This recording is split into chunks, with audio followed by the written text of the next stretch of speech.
કે એક સમય હતો કે જ્યારે આપણા સામે બે શબ્દો હતા કે ભાઈ પ્રેમ લગ્ન હોય કાં તો ઘર બધા જે પરિવાર નક્કી કરે ત્યાં લગ્ન કરવાના અરેન્જ હોય. મેરેજ, હા, હવે જે છે સિચ્યુએશનશીપ છે, પછી ઘણા બધા રિલેશનશિપ વર્ડ્સ, છે. હા, એ બધા જે અટવાયેલા છે લોકો લિવ ઇન છે, તો આ બધા જે નો જે મારો ચાલે છે ક્યાંક ને ક્યાંક, એમાં સાથે પાછા વ્યસનો પડે છે, તો આ બધાથી લોકો આમ યુવાનોને બચવું હોય તો કઈ રીતે બચી શકે? શું કામ બચવું છે?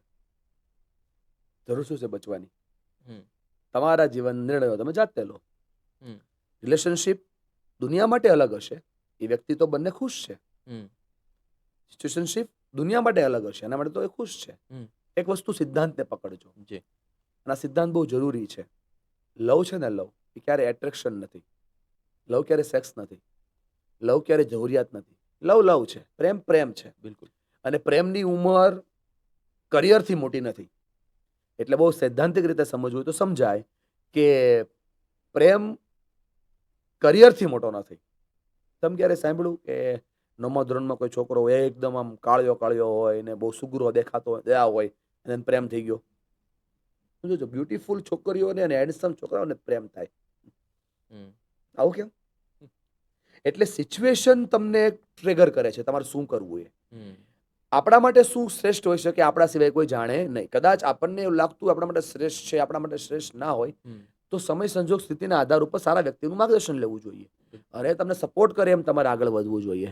હું એટલા માટે આ શબ્દો પણ બોલતો નથી કે ઘણા બધા મારા ગામડાના દોસ્તો, મારા એવા મિત્રો કે જેને ખરેખર આ શબ્દો ખબર જ નથી, તમારે બોલીને શા માટે એના મગજમાં શબ્દો નાખવા? બિલકુલ. સમજો છો ને ભાઈબંધ? એટલે હું પહેલેથી એવું માનું છું કે તમે તમારા જીવનના સિદ્ધાંતોને બનાવીને સાથે જીવતા શીખો. ફિલોસોફી કોઈની પણ હોય, જીવતા આપણે જ આવડવું જોઈએ.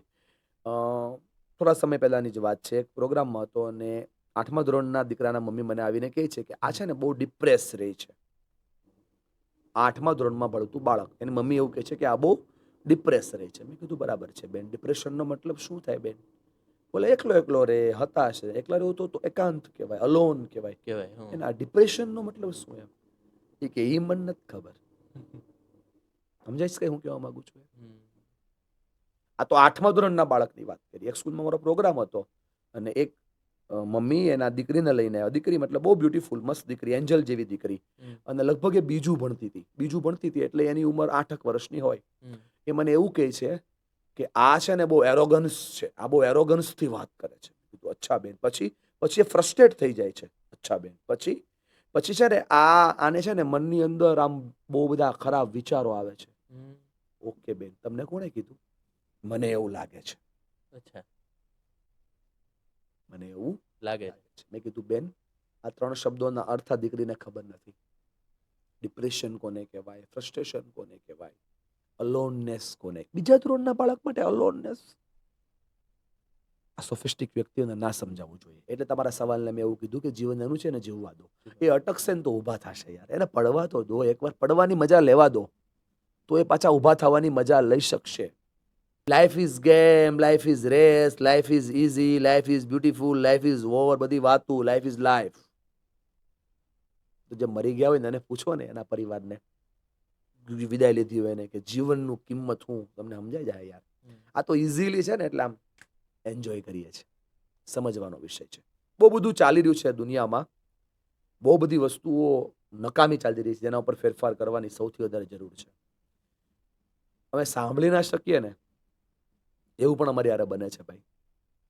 અચ્છા, 5મા ધોરણના બચ્ચાઓને તમે જે વાત કરો છો ને રિલેશનશિપ, એ કોણે શીખવાડી? છોકરાઓ વાત કરે છે એના ઉપર. 3જા ધોરણનું બચ્ચું બોલે છે શી ઇઝ માય ક્રશ. 3જા ધોરણ. She is my crush. આ તો થોડું વહેલું બોલું છું તમને સમજાય એટલા માટે. ડીપમાં ઉતરજો, તમને સમજાય જાય હું શું સમજાવવા માંગુ છું. કોને સમજાવ્યું? કોને શીખવાડ્યું? કલ્ચર. આજે કોઈ મોબાઈલ વાપરતો નહીં હોય એવો છોકરો હશે ને સ્કૂલમાં, તો લોકો એને આમ બહુ અલગ નજરે જોશે. એમાં એનો ફોલ્ટ નથી યાર, એ તરુણ છે. 12 વર્ષથી લઈ અને 19 વર્ષની ઉંમર જ એવી છે. તરુણ, ટીનેજર્સ. આ ટીનેજર્સની પાસે ઓપ્શન નથી, એના હોર્મોન્સ ચેન્જ થાય છે, એનું કલ્ચર એ મળી રહ્યું છે, એને ફોબિયા થાય. જો તમે માનો કે એક્ઝામ્પલ તરીકે આ રીલ કેવી સરસ રીલ છે, બધાને એવું થાય મેં નથી જોઈ, અરર શું થયું મારી યારે? ટ્રેન્ડનું આખું કલ્ચર છે. મમ્મી શું વાપરે? મોબાઈલ. પપ્પા શું વાપરે? મોબાઈલ. તો બાળક શું વાપરશે? મોબાઈલ. કલ્ચર જ આ છે. કોઈ ટ્રેન્ડ તમને ખ્યાલ નથી તો લોકો તમને આમ પછાત કરે, તમને આ હા ટ્રેન્ડ નથી ખબર તમને? હા રીલ નથી ખબર તમને? ગઈકાલે મારો એક પ્રસંગમાં મારે જવાનું થયું, ગઈકાલે જ એક કતારગામમાં ઘટના બની છે, એને લઈને આખો એક પ્રોગ્રામ હતો. મેં બહુ ક્લિયર કીધું કે હું એ દીકરી માટે આવ્યો છું, સામે 1100 દીકરીઓ બેઠી હતી. 25 મિનિટ મેં વાત કરી. આજે દિવ્ય ભાસ્કરે ખૂબ સરસ એની નોંધ લીધી છે. લવ બહુ તમારા બધી વિડીયો કદાચ પહોંચ્યો હશે, બહુ વિડીયો વાયરલ થયો. તો એ મને દીકરી છેલ્લે મળીને એને મને બહુ સરસ વાત કરી કે ભાઈ આજે મને એવું થયું કે મારા જીવનના બદલાવો મારા માતા પિતા નહીં કરી શકે. મારે એમને ખાલી શેર કરવાનું છે જેનાથી હું હળવી થાવ. બદલાવ તો મારે જ કરવાના છે. એ લગભગ 8મું ભણતી દીકરી હતી. મેં એની એજ નહોતી પૂછી, પણ એ 8મું ભણતી દીકરી હતી. કેમ કે ડ્રેસ અલગ અલગ હોય ને બધા, એના આધારમાં. શું કહેવા માંગે છે બેન? બોલે હું નવા નવા એક્સપિરિયન્સને એક્સપ્લોર કરતી હતી. જી બેન, શું એટલે? હું શીખતી હતી, જાણતી હતી, પણ એ શીખવા જાણવામાં મારો ભોગ લેવાઈ ગયો ભાઈ. શું કરશે હવે? હવે હું ઊભી થઈશ. હવે હું ડરીશ ને, હવે હું લડીશ. આપો ને યાર, આ દુનિયામાં દરેક વ્યક્તિને ખોટું કર્યા પછી, ભૂલ થયા પછી અફસોસ થાય છે, એને સુધરવું છે. પણ તમે મોકો આપો છો? કોઈ મોકો આપો, માધ્યમ આપો અને પ્લેટફોર્મ આપો, વ્યક્તિ બદલશે. કેમ કે વાલિયાને વાલ્મીકી થવા માટે નારદનો સપોર્ટ જોતો હતો. નારદે કીધું કે રામ નામ સાર છે, રામ નામ ઉદ્ધાર છે, લે રામ નામ. તો રામથી જીવનનો ભાવ છે, અને ભાવ છે તો જ દુનિયા છે. દુનિયા વિના કઈ છે નહીં. અને તું જે જાય છે અંદર બી રામ છે ને બહાર બી રામ છે. મરા મરા મરા મરા મરા મરા મરા મરા મરા મરા બોલતો વાલિયો જો વાલ્મીકી થઈ ગયો, એ સમયનું પ્લેટફોર્મ, એ સમયનું નારદનું પ્લેટફોર્મ. બિલકુલ. તો આ સમયે એક પ્લેટફોર્મ જોઈએ છે માણસને બદલવા માટે. અને કોઈ વસ્તુ દુનિયામાં ખરાબ હોતી જ નથી, નજરિયો ખરાબ હોય છે. હું ગાળ બોલું, તમને ગમે પ્લેટફોર્મ પરથી? નજરિયો. રસ્તા પર લોકો બોલે જ છે ને. નજરિયો ચેન્જ કરવાની જરૂર છે. પરસેપ્શન જેને આપણે કહીએ. બહુ સાચી વાત છે. અને તમે જે વાત કરી કે આવી ઘટનાઓ છાસવારે અત્યારે દેશમાં બનતી હોય છે, એમાં આત્મહત્યા તરફ જ્યારે યુવાનો પ્રેરાતા હોય છે, એ પણ ખૂબ ગંભીર, એના પણ અલગથી એક આખો એપિસોડ થઈ શકે એટલી ગંભીર બાબત છે. પણ એમાં એક ટૂંકમાં એ પૂછવું છે કે જ્યારે આ પ્રકારની કોઈ ઘટના બનતી હોય કે કોઈ દીકરી સાથે કંઈ અન્યાય થયો અથવા તો કોઈ દીકરા સાથે કંઈ એવું શોષણ થયું, બંને તરફ બની શકે બંને છે. બાજુ હોય એવું નથી હોતું. અને યાદ રાખજો મારી વાતને, જિંદગીમાં કોઈ પણ ઘટના બને ત્યારે કોઈ વ્યક્તિનો એકનો વાંક હોતો જ નથી. બિલકુલ. એકનો વાંક હોય જ નહીં. આ સિદ્ધાંતને યાદ રાખવાનો. હંમેશને માટે આવી કોઈ ઘટના હોય એમાં માણસ કેટલો ફ્રસ્ટ્રેટ થયો હોય જ્યારે સુસાઇડ કરે માણસ. તમને ખબર છે દુનિયામાં સૌથી અઘરું છે મરવું. બધા જ રસ્તા બંધ થઈ ગયા ત્યારે સુસાઇડનો રસ્તો ખુલ્યો. તમને સોય ચોટી ગઈ હોય ને, સોય, તો તમને 4 દિવસ તો આમ હા થાય.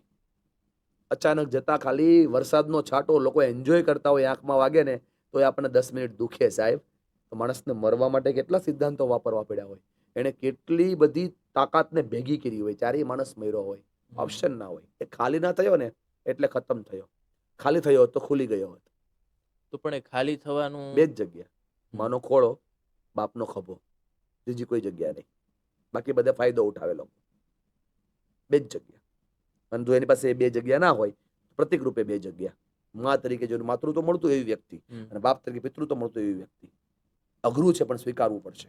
આજે સ્વીકાર લેશો, કાલ તમને બેનિફિટ મળશે. હું સમજાવું છું, સમજી જાઓ. સમય સમજશે, તકલીફ પાડી દેશે. તકલીફ પાડી દેશે. દુનિયાની ત્રીજી જગ્યા ફાયદો જ ઉઠાવશે. નાના હતા ને, તમે નાના હતા ને, હું નાનો હતો ને, આપણા કપડાં ખરાબ થઈ જાય એટલે આપણે ક્યાં જઈએ? મા પાસે. મા આપણને કપડાં ચેન્જ કરી આપે, હે ને? હવે આપણે મોટા થઈ ગયા ભાઈબંધ, કપડાં ખરાબ ન થાય, મન ખરાબ થાય. મન ખરાબ થાય ને તો પેલા મા પાસે જ જવાનું. આખી દુનિયા ફાયદો ઉઠાવે. મા એક જ હોય છે, રસ્તો બતાવે. મા મતલબ મધરત્વ, જેની પાસે માતૃત્વ તમને દેખાતું હોય. એ પુરુષ પણ હોઈ શકે. બિલકુલ. બુધને કાંટો વાગ્યો તો લોહી નો નીકળું, બોલો, દૂધ નીકળું. કોઈ કીધું કે બુધ આવું કેમ? બોલે આખી દુનિયા મારા સંતાન છે. તો મા પાસે તો દૂધ સિવાય શું હોય? એમ જરૂરી છે. લોકો ફ્રસ્ટ્રેટ થયા છે, થાક્યા છે, હાર્યા છે. એનું કારણ છે કે રૂટ છૂટી ગયું છે. બહુ ઘટાદાર વૃક્ષ હોય ને, તમને દેખાવા લાગે પીળું પડી ગયું, ખરવા લાગ્યું, તો ચેક કરવાનું મૂળિયામાં હળો પડ્યો હશે. બહુ પાવરફુલ વ્યક્તિ હોય ને, સુકાવા લાગે ને, સુકાવા એટલે કે ડિસ્ટ્રેક્ટ થવા લાગે, એન્ઝાયટી આવી જાય, ડર આવી જાય, ડિસિપ્લિનનો અભાવ આવી જાય, ડિસ્ટ્રેક્શન આવી જાય, પ્રોબ્લેમ્સ આવી જાય, સમસ્યાઓ આવી જાય, એના ખૂબ ડીપ ડિપ્રેશનમાં ચાલ્યો જાય, સમજી લેવાનું કે મૂળિયા જ છૂટો પડ્યો છે.